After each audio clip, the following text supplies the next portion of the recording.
This is why I train in martial arts.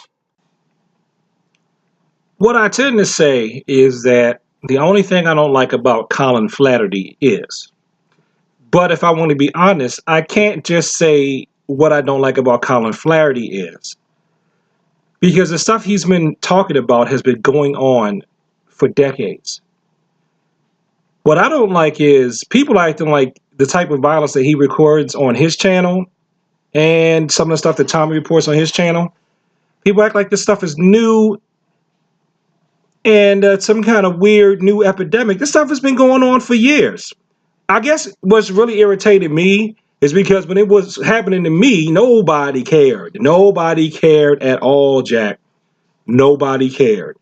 Unless they were a blood relative of mine. Nobody cared. Or when I would tell them, oh my goodness, blah, blah, they act like I was making it up. I'm overreacting. You're a big guy. You can handle whatever. And I said, look, we got to do something. This stuff's going to get worse. But nobody cared. Nobody cared. And I've seen this stuff. This type of stuff happens. Oh, the main thing that makes me mad is people want to act like this stuff is unique to the black experience. It's not. This is not unique to black people. People like to rob and steal things. I'm going to play these clips, and I'm going to say I got this one I got from Colin Flaherty channel. But I mean, it's not like it's the only place where you can see people wanting to take things from children. And then I'm going to talk about what happened to me. And it wasn't that long ago either, people. It wasn't that long ago at all.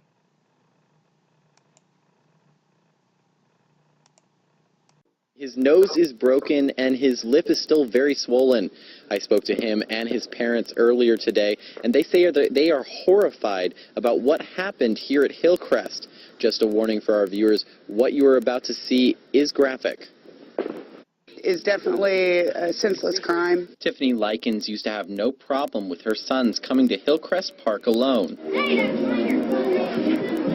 As a parent, you always worry, but he keeps his phone on him, you know, for in case anything like this does happen. But Tiffany couldn't have imagined what could happen in broad daylight. Friday evening, her son Ethan came home looking like this, his nose broken and bleeding down his shirt. And I'm left there bleeding out of my nose and mouth in pain, and he just goes off with my bike. Now Ethan says it all went down here at the Jungle Gym. Someone came up behind him and bashed his head into the bars, and you can actually see here that his blood is sprayed and dried all over the equipment. Ethan says he was approached by a group of teenagers he'd never seen before, and the violence seemed to come out of nowhere. He just comes up to me, taps me on my shoulder, asks me how old I am and where I go to school, and then he starts pounding me in the face. And all of this right in front of his 10-year-old brother. He hugged me, he was in tears, saying that he can't stop picturing what happened to brother. Tiffany's husband John says he was stunned to hear what happened in a park that he's been going to most of his life. I've been going to this park pretty much since I was about 8 years old. I've had pretty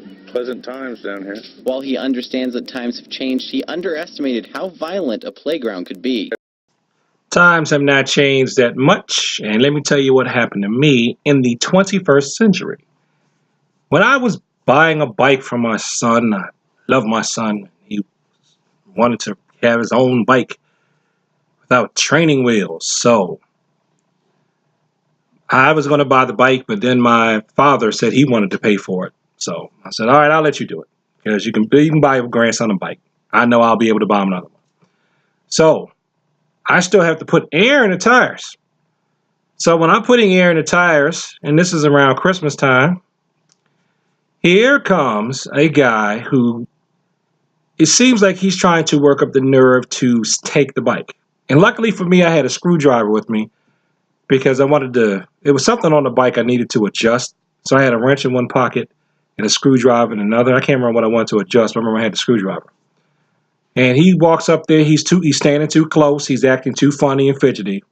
And he's looking and looking and looking. He goes, oh, that sure is a nice bike. This is a grown man, okay, wanted to take bike from another grown man at Christmas. I said, yeah, you know, that's my son's bike. I'm going to get him his first bike for Christmas. I said, that really is a nice bike. Starting to sound a little smeagly over there. And he's looking, and there was another guy that was like with him, but wasn't standing quite so close, but I saw him angled in my direction too. So I've been working on this thing. It was for knife fighting, and I just thought it would be a good thing to work on for knife fighting, and I also thought it would help the carpal tunnel I was developing from my day job at the keyboard.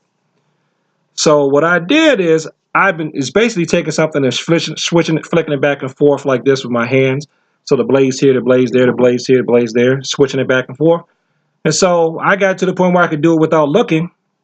So I reached in my pocket, and while I'm talking to him, I pulled out the thing and I'm just flicking it back and forth real fast, rolled it through my fingers, and stuck it back in my pocket. That scared him off. I'm pretty sure I told the story on this channel before, but anyway. That scared him off. Now, did it make the news? No. It didn't make the news. Why would it make the news? Because something was prevented instead of something happening.